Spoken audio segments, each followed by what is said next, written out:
You ever thought of God as dangerous?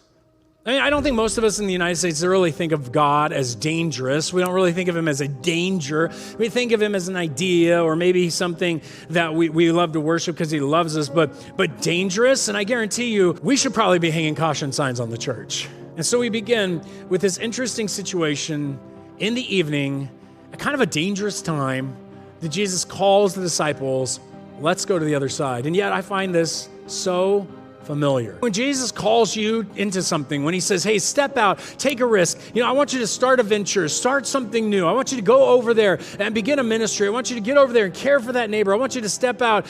How many of us are like, this just isn't the right time?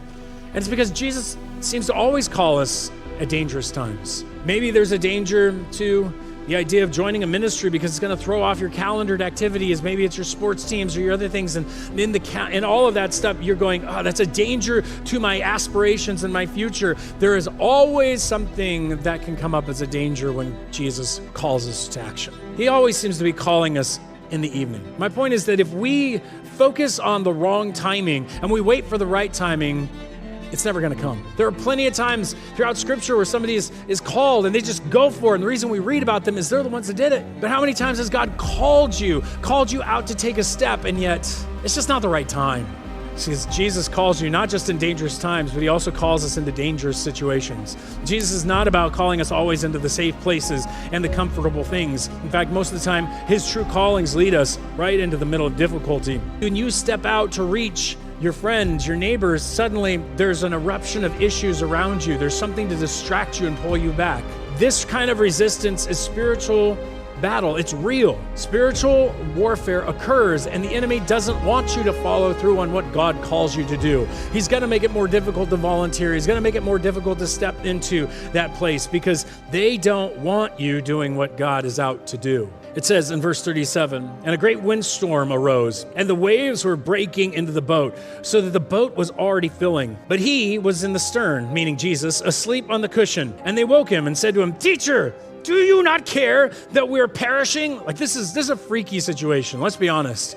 These are professional fishermen. They're out there in the middle, probably now nearly night, and this windstorm has come up out of nowhere. It's blowing on them like crazy. These guys are panicking. They're freaking out, running around. And what's Jesus doing? See, the easy thing to do is that when we step out and we begin to follow Jesus, we begin to do what he says, we take his call, we step out at the dangerous time, and suddenly it becomes a dangerous situation, and your reputation or your job's at stake, or maybe suddenly your family's starting to fall apart. You can sit back and go like, I don't get it, God. Where are you? I'm following you, and my family's falling apart. What, do you not care? We can think God is indifferent. Why is God resting? God doesn't need to rest. Well, the answer is the opposite of what most of us would think. In their motif, in their world, when God rests, it's because the king has so much in control, he can go to bed and not worry about anything falling apart. There's no enemy at his gate, no one that can take over, no one that can destroy what he's doing. He is so capable and in control, he can sleep. In the middle of this crazy storm, Jesus is sleeping, not to say I'm indifferent. Why do you not care? Rather to show that, you know what? You boys are all storming around. Why aren't you sleeping with me? Are you really in the danger you think you're in? Are you really in the situation that you say you are? And suddenly we see this interesting struggle that we think something is dangerous. We think something horrible is going on.